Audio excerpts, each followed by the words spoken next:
I am in Belmopan, Belize, and there was a hurricane last night. Not a really bad one, but enough that the electricity is out and I don't have Wi-Fi, and uh, just kind of chilling today. Can't really get any work done because I can't use my laptop.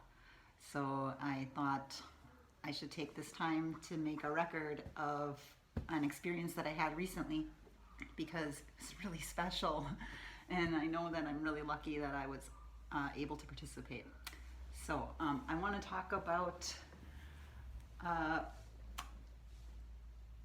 well, today is November 3rd, and on about October 16th was when I went down to Barranco to participate in what's called a chugu with the Garifuna temple.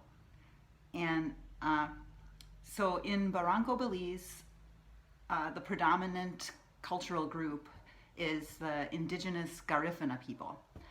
And I've been really lucky to have been, about 12 years ago, I was adopted basically by this wonderful woman. I'm basically her granddaughter, and I belong to the whole family. And I'm just so blessed to be welcomed by all of them, and they treat me just as if I'm one of them. It's really such an honor. It's amazing. I don't know how I got blessed this way. But so their family had a special cultural event. It's an ancient tradition in their family. They have they always have the Garifuna temple prepared and ready, and when they get a message from the spirit world that tells them it's time to have an event, then all of the family comes from far away, all the other countries that they've moved to. There's Garifuna people all over the world, and they come back, family, if they can. The family members are asked, and if they can, they come back for this event. So this tiny little village suddenly gets a lot of people that come just for the event, and I was able to join them. The point of this event is to reconnect with their ancestors and to continue the line of the Garifuna heritage through the ages. So the point of it is to reconnect with those ancestors that have passed and to stabilize the current community of those that are still right now living. So all of those who are living come and honor their ancestors and invite their presence into that community. And the Garifuna people, in their hearts, they always think of their ancestors, and they think of those who've gone before them and the gifts that they've been given traditionally. The plants that they use and the medicine that they use and their traditional way of life. So they have these ceremonies regularly in order to honor those who've gone before and to ask for the inspiration that those people held to continue to carry on here, and for that guidance to help to guide their path today. Anyway, so I got to participate in this thing, and I heard that there are even some anthropologists and sociologists that wish they could come attend one of these events that aren't allowed because it's a very private thing. They don't want people there who aren't going to be taking it seriously, or who, it's not a kind of, you don't want to invite people in who are going to be judgmental or skeptical or, have, I don't know, whatever kind of negativity, So they're really careful about it. If it's not the kind of place where you go and take photos and observe. I didn't take pictures. I had special clothing made so that, almost everyone wore the same clothing. Everyone had some traditional clothing, but almost all of us wore the same colored clothes. And maybe I can try and edit the video and add something about what I wore.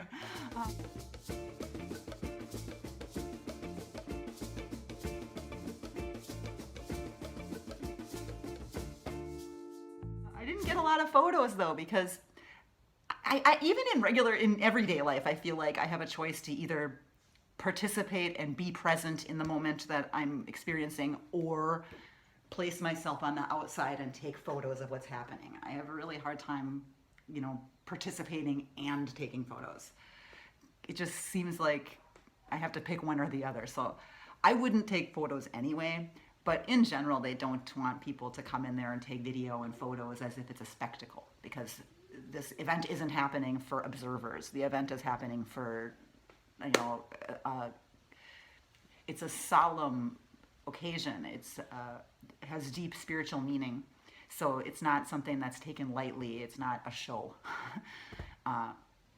So anyway, basically, when I arrived at the temple, they had like big coffee cans outside of every entrance of the temple. The temple is made of wood.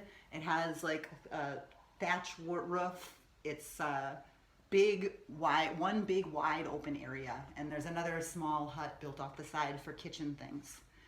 And every entrance to the temple had a coffee can with smoke coming out with this incense called copal that they use. And then shortly after I arrived, the drummers came and started their drumming, and then the people lined up to start the dance. And we did some dance where it was one row of people facing another row of people, and we held hands and chanted and sang, and that's how we got it started. And then they brought in the table and put what they call the offering. So basically the situation is that they make a huge feast, and then they invite the spirits of the ancestors to come and join the feast. And so they lay out this awesome banquet of like the best food. Everybody, if you have like an ancestor or a loved one that has passed, then you think about what would that loved one like to eat, or what would they want, and you make sure that gets put on the table for the offering, so that there's something for everybody that they would want. And so that table gets laid out with this awesome spread, like better than any Thanksgiving spread I ever saw, And then they're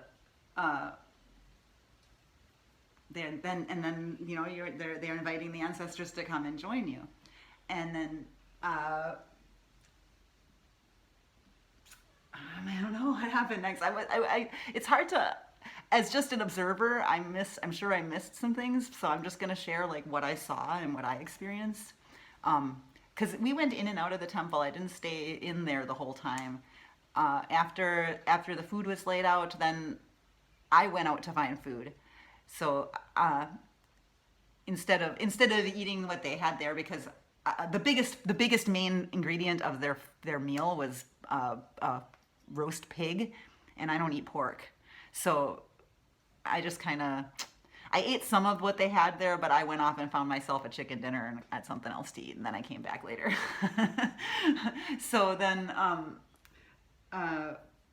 after I got back, they had everything cleaned up, and the drummers are drumming, and everybody dressed in our beautiful clothes. We all grouped together to dance. And it's just a big group of people all dancing and moving to the drums.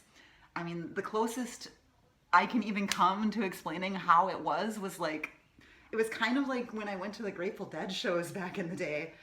Like everybody just dancing to the drums, And there's a singer singing in the Garifuna language, and everyone just moving together in unison.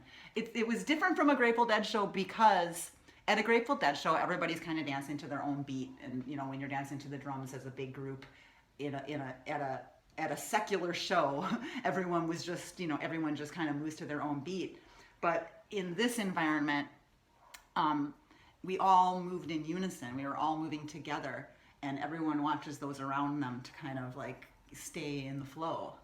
And it was awesome. It was really cool. It became like hypnotic even in our, in the movement. It was kind of like a almost like a shuffling, They called it like when they would say like like with the reggae dance like skanking, it was just a slow shuffle kind of dance most of the time, like that. Um, well, anyway, so the point of this is to invite the ancestors to come, and if they have any messages for the people, to to give them to us, right? So there's certain people in the group that certain family members that have been blessed with the ability to channel messages from those spirits. And so those people were kind of at the center of the dance. And then there's also family members who are very nurturing, caring people who are the ones that kind of are the minders that make sure everything's okay and make sure everyone's healthy and have what they need. That everyone's drinking enough water and like taking care of your physical needs, because you can get distracted when you're focused on just the dancing and on the event. So, okay, so we're dancing, and like as we're dancing, in the center, there would be like maybe a commotion because the channeler, I don't even know what they would call, I don't know what I'm sure they have a Garifuna name for her. And there's more than one, but there was one girl particularly who in the past has been shown that she often is able to receive the messages. So she was in the center of it, and every now and then she would become animated and start speaking to those around her. Then she would call out for a family member, and then the family of that past ancestor would come to her, and they would have their interaction and then move back into the circle. And while I was there, I was only partially aware of that happening because I was really focused on the dancing and keeping the dance moving, and which is, all of the dancers are there to keep that flow going, to keep that beat going, to keep everything peaceful and calm, and keep positivity and love in the room, and just to dance with that intention. So I was really, really surprised. But while I was dancing, my partner got called off. And I wasn't surprised that they come for him, because he's a strong, able-bodied man, and they, I thought they wanted him to carry something or something, right? But that wasn't it. It was that they came, because in a little while later, they came back and they got me too. And again, I didn't stop, say anything. They just came to get me, and the dance is continuing, the singing is continuing, and I just went, okay, and I went to follow them. And I went over by him, and it was him at the center of the attention. It was that his father had come to speak with the people. And I arrived, my first time in the village was during his wake, when he had just passed. So the first time I ever came to the village was when this man had just passed. And so I never met him, but he asked for me. And or the spirit of him, his ghost, asked for me, and I was able to come, and I met, and it was really, I'm not even going to give details of how this went. It was really, really just the most incredible experience I've ever had, and ended with a big group hug of like family members that just to love this departed, loved, much admired and respected ancestor. That he was just a great guy. Everybody that knew him loved him, and they all miss him. So it was really neat to have that experience where they were able to reconnect with him, and to where they were able to introduce me, so that was kind of cool. Anyway, after that, then it was over. Then the dancing just went back, we went back into the dancing flow again. And then, I don't know, the next family was called. It was really incredible. And for me, I feel like I know that there is a world outside of this physical reality that we're living in, I remember it. If you watch one of my previous videos, I remember the world I was in before Earth. And I know that this thing ends, and then we're supposed to go back to the, to the place. They wanted me back. I know I'm supposed to go back after after Earth is over, or after my place here on Earth is over, you know? And so for me to be involved in this activity was just spectacular. Um, there's some talk about like, oh, I believe in it or I don't believe in it even among the family members. There's family members that are like, well, they wouldn't come for the event because they said, well, I don't believe in that, you know? And for me, I don't even have an option. I have to believe, you know. For one thing, I'm like, what believe? For me, it's hard for me to even look at it like believe or don't believe. It's like, well, the thing is, so you can just ignore it or, you know, you can participate in it. I mean, but when people say that they don't believe in it and they're afraid of it, to me, though, how can those two things exist? If because either you don't believe in it and then there's nothing that can hurt you, and why would you be afraid? You know, like what the world is there to be afraid of if you don't even believe in it, you know? I don't know. I think if you're afraid of it, it means you do believe in it, but you just don't understand it. And I don't think that running away from it is the answer. You should like experience it. And for me, I think that it's really awesome that this indigenous group of humans has an uninterrupted connection of those who have been within their biological line. I mean, I don't know. Everybody on Earth has, you know, we come and go. You know, people come to Earth and then they leave again. But most of us are not so connected with our genetic line, you know, like I don't know anything. I know very little about my great-grandmother and absolutely nothing about my great-great-grandmother. I don't have any connection with my ancestors at all. Very, very, very little. Even my own grandmother, I don't feel like she was really like honest and straight with me about how she felt about things. There was always like there's always, you know, pretension, and people put on like a face for how they want other people to perceive them. So I don't feel connected with my roots at all. But this group, they're so connected with who they are. They have such a strong sense of identity, and that connection with their ancestors in the past and with their children in the future. I feel like when there's, you know, all the billion people on the earth, however many there are, you know, when they die, the vast majority of them, if their spirit wanted to come back and say hello, you know, I mean, like either nobody would be listening or the people here would be terrified, you know. But in this group of people, if your spirit wants to come back and give one more hug, if you want to come back and give one more hug to your son, or give some advice to your nephew, like, you can do it. They're listening. They're going to have an event, at least, you know, every couple of years, they're going to have an event, and you can come into this timeline, you know, a spirit from heaven or whatever can come into this timeline and in a safe place of love and respect, and give that message and share that connection with those who are still here living. And to me, I feel like not only would that be a comfort to the spirit of the departed spirit, but it's also a comfort to the people who are living here now. People who are now just currently living their lives here on Earth that might be a little lost or have fears or troubles or problems that they're facing, to know that they have that connection, and that it's not just today, it's not just this place. This isn't the only reality that exists. And when this is over, it's not the end, it goes on.